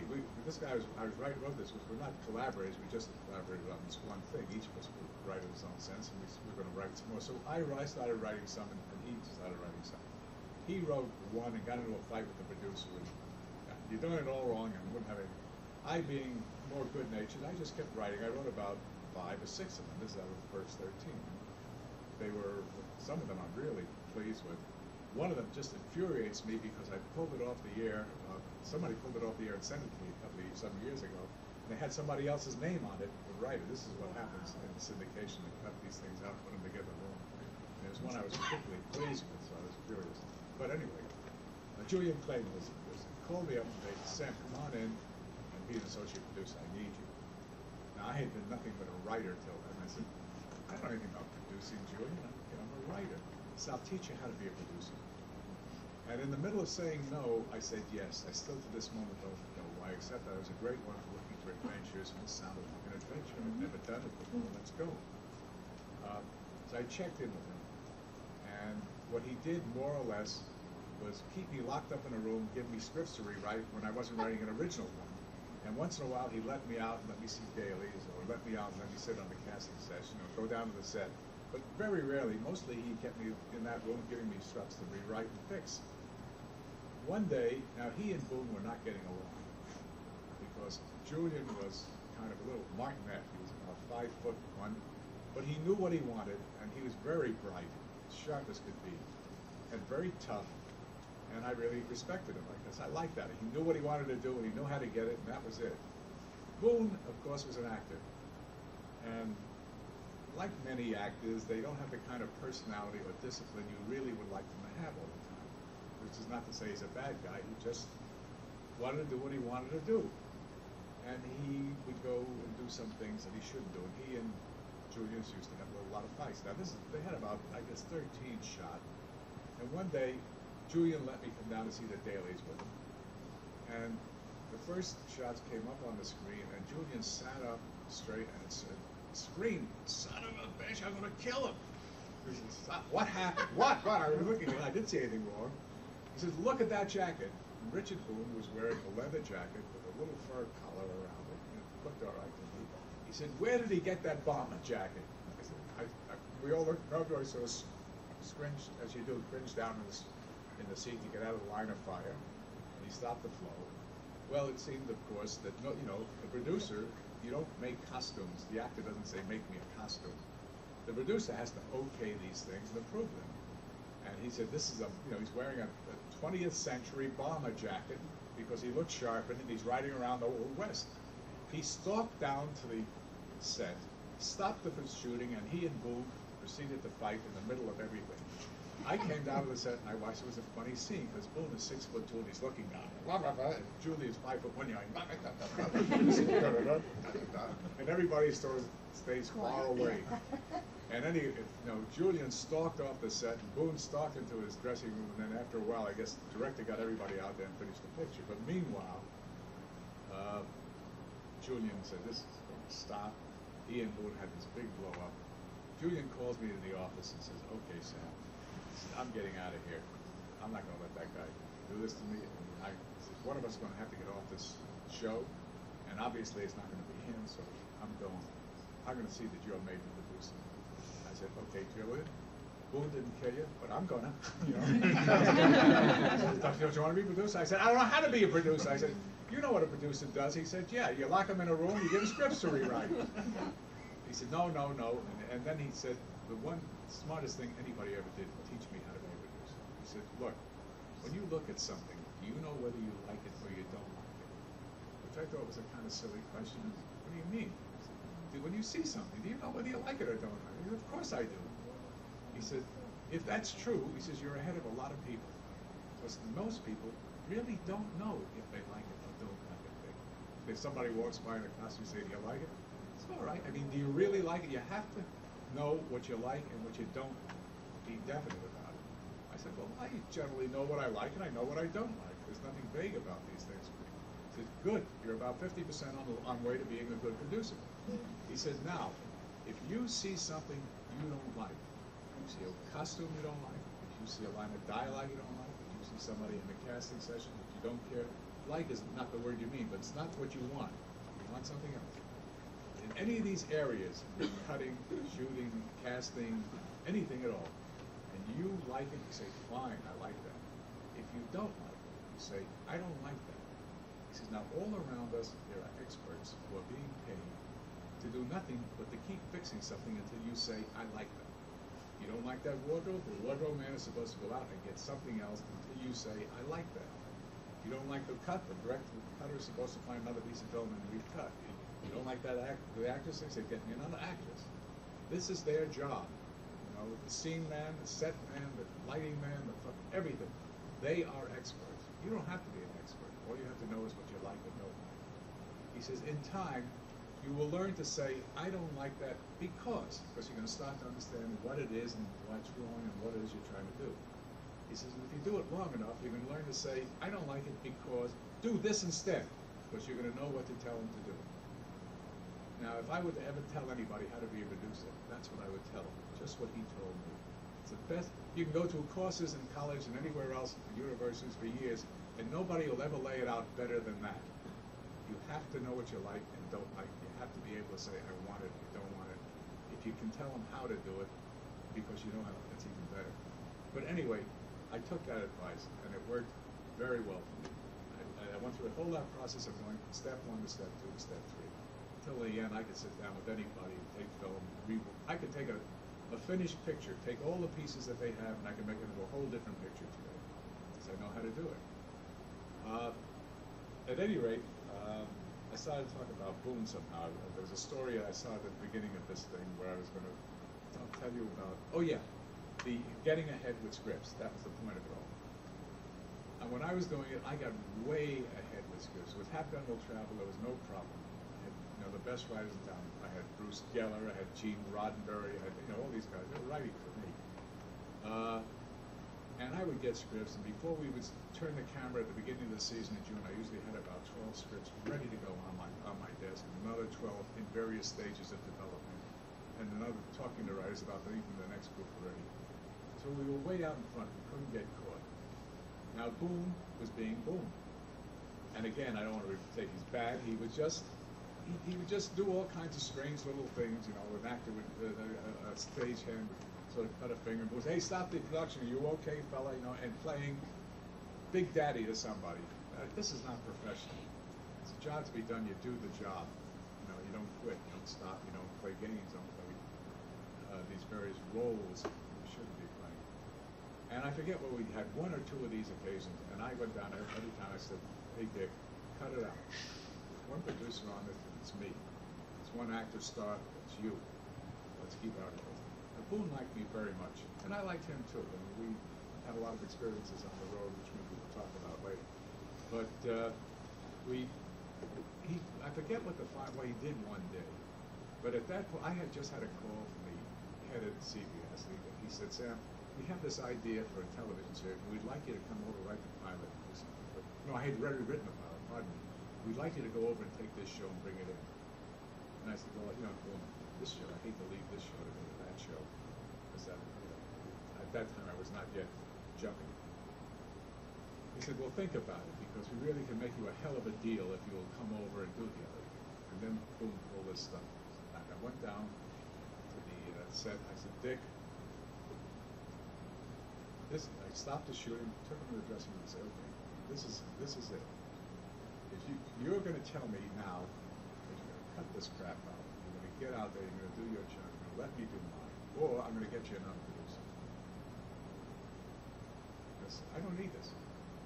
And Dick, he got that shit-eating grin kicked. He said, "Oh, Jesus, Sam, I don't want you to go. Come on, you wouldn't leave me." I said, "I kind of need you." He said, "Look," he said, "I can promise you I won't do it again. I really want to, and I'm going to promise you." He said, "But, these things kind of creep back in. It's hard to not do it all the time." I said, "In other words, you're telling me you really can't stop." He said, well, you know, I don't mean to do it. It went on like that. I said, okay, Dick, I'm going to get you another producer. So he thought I was kidding. But I had this thing from CBS. I called the head of CBS. I said, look, you have two choices here. One, I want you to let me suspend Dick. What, are you crazy? I said, no, let me suspend Dick. We have 12 cans. At the time this happened, we already have 12 films in the can, ready to go. The season hadn't quite started in September. I already had 12 shows. I said, I got another 14 scripts sitting on my desk, ready to go. And the rest of it is in the pipeline. I said, there's no way we can fall behind in airing new shows. We're so far out in front. I said, we could shut down for 6 weeks and still come out ahead from the game. I said, I guarantee you, Dick is an actor. He'll sit home a week and he'll crack. By the second week, he'll figure a way to sort of make it up so we can go on. I said, by the third week, he'll be beating up his agent if he doesn't get him back on the set. I said, the insecurity of an actor is so large you'll never understand it. Well, they said, listen, no, we really can't. They were afraid to do it. Had they done that, they might have sort of cut off this whole thing that followed in Hollywood with the actors taking over shows, which would not have been a bad thing. They said, okay, in that event, let's move into a new producer, and I'll take your other show and bring it in. And that's what I did. Boone didn't believe it when I left the show. He got so mad he wouldn't talk to me. I mean, he literally would not talk to me. He'd see me, because I had a segue over, see me and he'd turn around and walk the other way. And this went on, I guess, I was 3 years later or so. I was driving down Santa Monica Boulevard. By now, of course, several shows had passed and a whole new different world already. And my car conked out. And I got out, and I was in the middle of the street, and I was standing there, and suddenly a Rolls Royce pulls up beside me. Dick Boone hops out. He says, Sam, what's the matter? I was, you know, like, God, you're in terrible trouble. I said, well, you know, my car conked out. Oh, God, he was so solicitous, he wanted to take me somewhere and call the doctors. I said, no, it's just the car, whatever. And it was like it never happened. The estrangement wasn't there. It had enough time had passed. But the only thing that led me into that story was you're asking me, do you get ahead with your flying? And I remember that moment when I said, we're ahead, suspend them. Let's do it. But Dick, we had a lot of experiences. That was my first real experience as a producer as a show. I mean, I learned a lot about myself. Till then, I was really a guy who was, I couldn't sit and talk to you as I'm talking now when I was really writing. But as a producer, I found I had to open up, get into all this, and I found it wasn't that hard because everything was really bottled up inside. It was coming out through writing. I found I could verbalize it too when I had to. And we had a lot of good experiences in that. Some of the funniest ones was, you know, we would go away periodically on distant, what we call distant location. Everything. In those days, you shot your westerns, or we shot westerns. We never left Hollywood at first. We had ranches, 20 minutes from the main studio, and a ranch consisted of certain areas of town where they had a western town built, or streets, or there was a place called Franklin Canyon. Now, the studio was here on Bronson Street, which is the heart of Hollywood, and you drive up Bronson Street, right up less than 5 minutes up into this Hollywood Hills, and there's this Franklin Canyon area, and you were supposed to be out in the wildest west. And we'd shoot up there and shoot some stuff, come back down onto the lot and shoot on the lot. But I wanted to break it out a little bit, so what I did was twice a year or 3 times a year, I'd take the whole group and we go to a distant location. We go to Lone Pine, Gallup, New Mexico, or Snow Valley, or something like that. And we'd shoot for 2 weeks, 4 shows, back to back. We live in the motel. It was a great adventure. It sort of shook everybody up. We had a lot of fun, and we'd be somewhere. The only trouble was we were a Western. And we get into small towns, and there's always a half a dozen guys who think they're tough. And they are. And they think we're real cowboys. And they want to take us on. Now, I'll tell you one thing about the Hollywood people. These days, some of them are learning karate and all these other things. But the one guy you never want to fight with is a stuntman. So I always took a lot of stuntmen along on these locations. I remember once there was the whole thing. But there was one incident one night that was kind of funny. I also took Andy McLaughlin as my director. Now, there was once an old actor named Victor McLaughlin, going back a period, and Andy McLaughlin was his son. Victor, you might, Andy, if any of you know, Victor, if you might remember, was kind of huge, hulking, ugly guy. Victor, Andy, was Victor McLaughlin only a foot taller. Andy is taller than I am, and he's got size 14 or 15 shoes. And he's a funny kind of man. And a very good Western director. And I always took Andy along to do all the shooting because he was so big and we enjoyed it. He could do it fast. But I remember one night we were sitting in a bar, and I was sitting here, and Dick's wife was sitting next to me. Dick was sitting on the other side. No, pardon me. Andy was on this side, and this woman, Dick's wife was here, and Dick was over there. And beside Dick were a couple of characters locally who started to sort of badger him, make cracks at his life. Now, Dick himself was no slouch for fighting. I mean, he was one actor that could take care of himself. I didn't want him to fight because I don't, he's my star. I don't want him getting hurt or anything like that. And even if he wins, he's going to get banged up. So I always try to keep that clean. But he would say, come on, you guys aren't so tough. I mean, you wear these clothes and you carry guns. It's all put on, isn't it? And Dick said, lay off. I see something was going to break. Normally, I would get into it, but Andy got up. It was funny to watch this bit. Andy got up and he walked past the guy, and the fellow was concentrating on Boone. As he walked past the guy, Andy brushed him, and the fellow turned around. This is the whole thing. This is the whole take on it. Hey, what the hell are you doing? I'm sorry. Literally, that's exactly.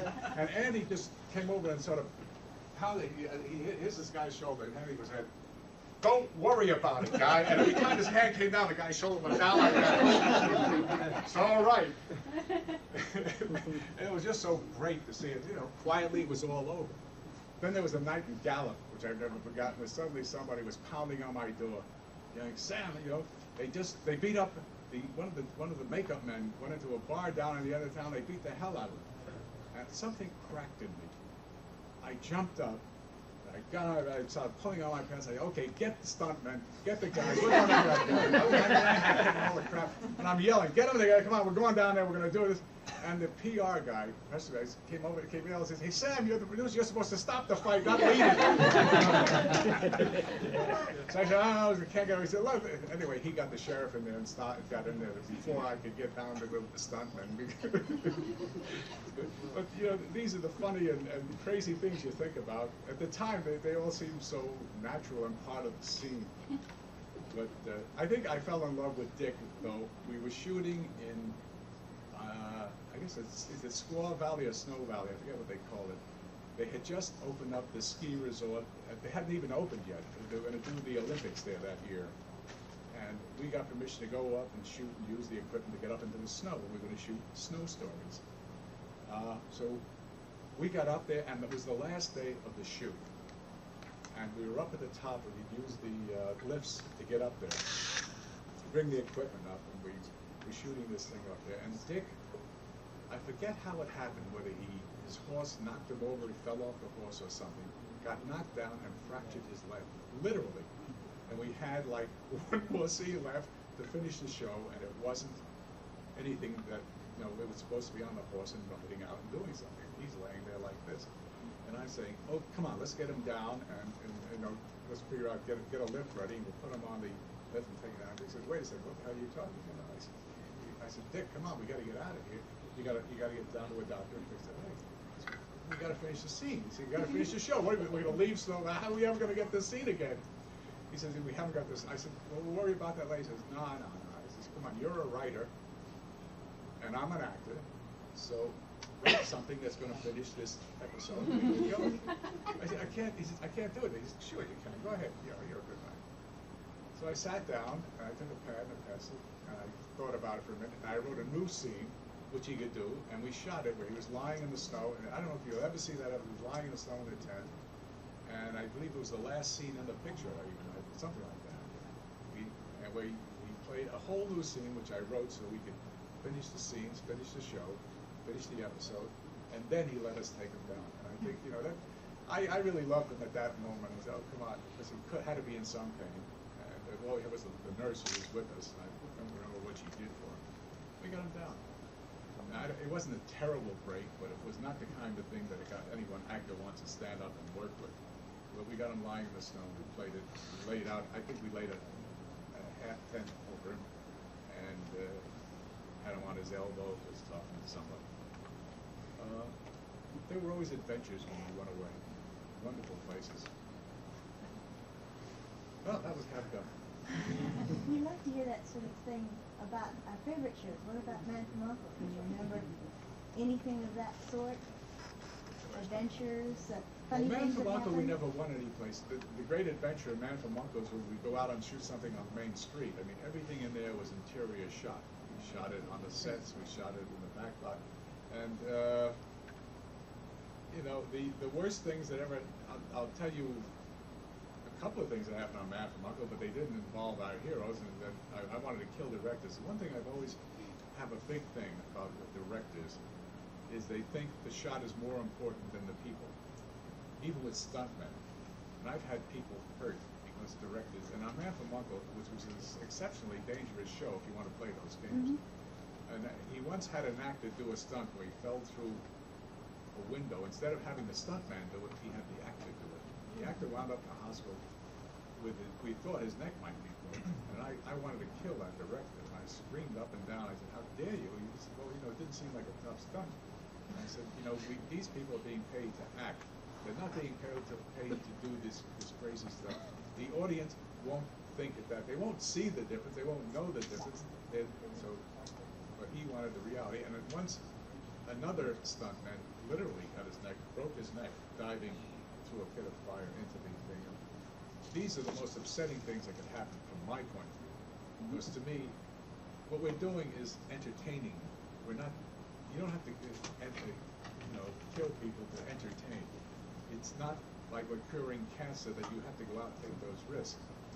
This Landis episode where he flew that helicopter, killed several actors, it's disgusting to me. And despite the fact that he was found not guilty and everything, I'll tell you that it's his fault that he killed those people. By forcing the fellow who flew the helicopter to go down to places he didn't have to go. It could have been done with a camera without endangering everybody. But that was Man From U.N.C.L.E. Those are the worst things in that. Otherwise, it was kind of always great fun. I remember I took my mother to the set. She came out once, and I don't know whether this can't impress you the way it did me.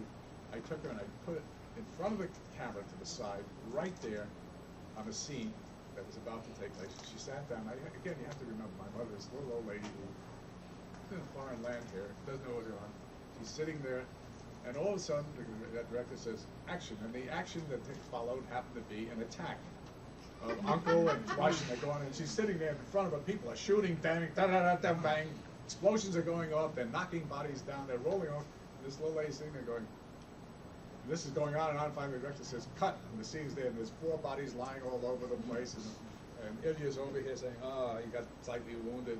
And Robin is coming over from this end, and they got the heavy and everything. And my mother's still sitting. I said, "How was that, Mom?" "That was very nice."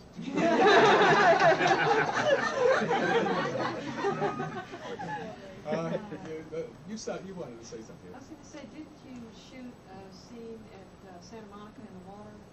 You got off the set. Didn't you shoot in Santa Monica? I don't consider that location. Oh. You know, we go down to the beach and things like that. That's still local.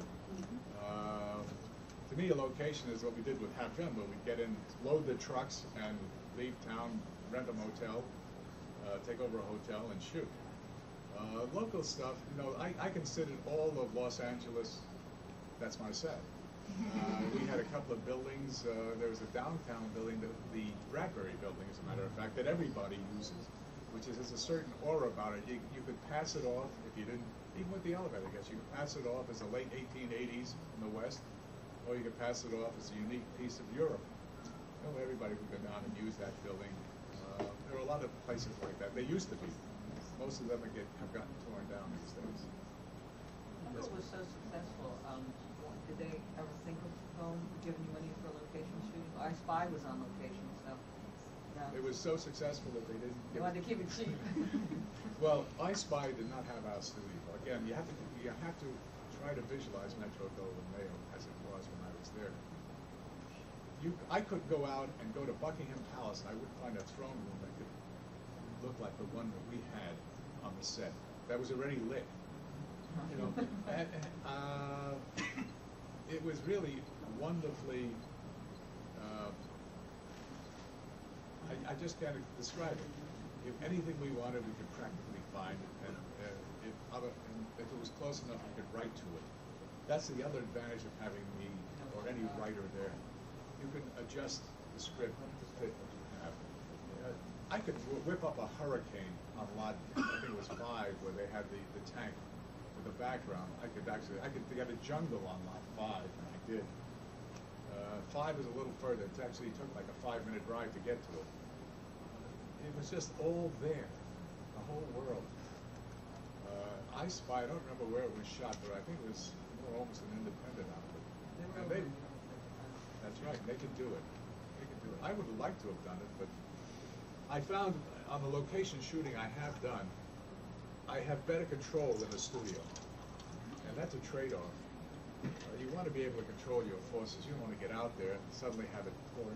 I shot on the pilot of the Delphi Bureau, I've never forgot. We went up to somewhere in middle of California, and we had to shoot a thing in a cornfield where he was being chased by a reaper. Remember that at the end of that pilot? We were also shooting in a silo right nearby where you kept going in and you go up this one-belt elevator thing, where you just step on it and go around. And the director, and this is the last day of shooting, I was the producer, and the director, basically the Hungarian prince, because he was so temperamental, was out there shooting in the cornfield. Now we knew we didn't have any cornfields, but back home we're going to be in big trouble, so you had to get that, and it started to rain. So we said, okay, let's break and let's go in and shoot the silo. So everybody ran into the silo, and we started to shoot the scene in the silo. Then the rain stopped. I was going outside, and came over and I said, hey, the rain stopped, get out there. Okay, we go out there, because we had to get that cornfield. We don't get another cornfield. They shot it, and the rain came on again, so we went back. Let's get into the silo. The silo, when I was out there, the rain stopped again. I came running and yelled, hey, the rain stopped, the rain stopped. He started screaming, get out of here, what do you think, I'm a chicken? I go here, I go there, I go there, I shoot this, shoot that, I get to it. Because he was right, and I was right. But so we had to finish shooting in there, and eventually we came down to, we didn't quite get the cornfield. We found an acre of corn growing in somebody's yard in Los Angeles. We came back and finished the shot in that poor man's acre. We bought his acre and then threshed it. What was the question again? Well, the answer, I was just wondering if they were tempted to go on location, or if they would do it as a special thing. Or... See, if we had shot that sequence I'm talking about, we could have had something right on the lot. We wouldn't have had to jump in, jump out, drive the director crazy and make it work. I was wondering, like for the special, sometimes each year you used to do like a 2-part episode that would then become a movie. Yeah, but those were even skimpier on some. You say, hey, we got the episode. Well, I'll give you $20,000 to find another 20 minutes. You weren't really giving you money to do it. You had something. When you started filming The Man From U.N.C.L.E., you had your scripts already written? Yeah. What happened when David McCallum became so popular? Did you have to rewrite the scripts then? No, we didn't start shooting with a whole plethora of scripts. I mean, we started with the first. Let's say I had the first 5 or 6 when we started shooting. I didn't have as many as I had for Half Gun, because it was a much more complicated show than a simple half-hour western. But we were going into it. I had more of David in the shows that I already had written. But as he became more popular, obviously we kept building his party as we went along. When they shot when I took David the show on, and David had only had this little bit, I had a little talk with him, and I said, look, I promise you this. I said, I don't know whether you're going to have a big part or small part. I didn't when we started. I said, I'll make you one promise, though. I'm never going to have you as the guy who's sitting around waiting to be sent out for a ham sandwich. I said, if you're in there 2 minutes, it's going to be an important 2 minutes. You're going to be doing something in the story. Or 5 minutes, or 10 minutes. Whatever you're doing, you will have a function in that story. And it won't be just decorating the outskirts of this thing or waiting to be sent out on an errand. I kept that promise, and he said, okay, I'll do that. And that's what we did. So even though he wasn't there for much in the early stages, it was significant. Whatever it was there. I remember in the when we had the Freon thing. You saw him at the very beginning of the show, and he was about to go off into Russia and jump in because there was something going to happen. You set it up so he felt something important was there. And he laid out what was going to be, and then he was out of the show. But that minute and a half, 2 minutes, felt like something was going to happen out of it, and it wasn't just, hey, well, here I am. What are we doing this morning? Where? Okay. Green shirt first. I'm sorry. What gave you the idea or inspiration to come up with Man From U.N.C.L.E? Did something just hit you one day, or? No, I told the story last night. It was a whole elaborate story. I think most of the people have heard it, but I can only tell you it was an order from NBC where Ian Fleming, Norman Felton production. Only Ian Fleming wasn't about to come up with anything, so I stepped in, developed it, and did it from that.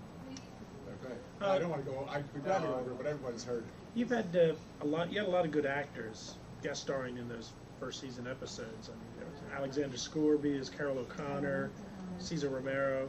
Anybody in particular stand out in mind? You know, as having worked with as just being, something special. No, Carol O'Connor was a grouch. He still is. Who? I think he must have worked after I left the show. I don't even remember. They had a maze and a gazebo, and he was married to Oh, yes, I remember that, of course. He was married to the wife with the sweetest person all the ever. people you're talking about, George Sanders, they're very professional. Yeah. And they were very, very nice people to me. I really, I don't know, I got along very well with all of them.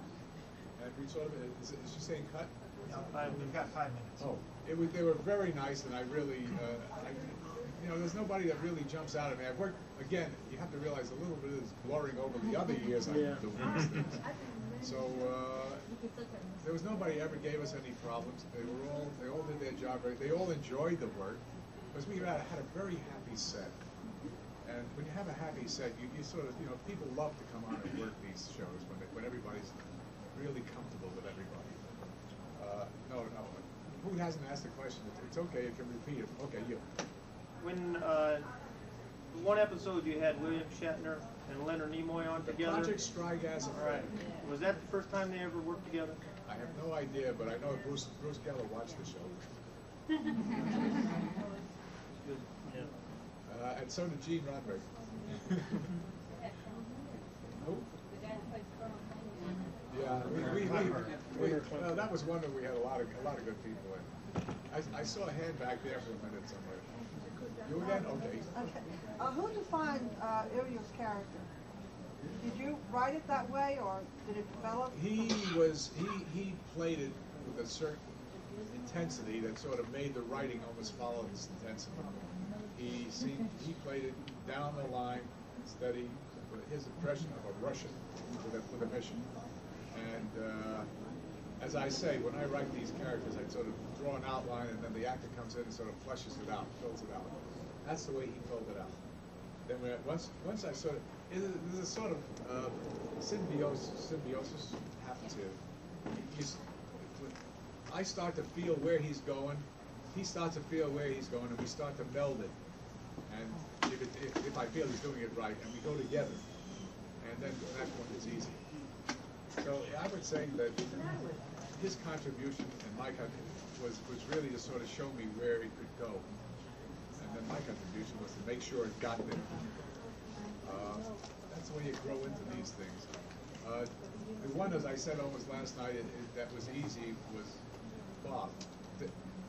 Bob just was so natural in that role, and it was like cliche casting, playing. I wouldn't want to shake it up. It was just so right.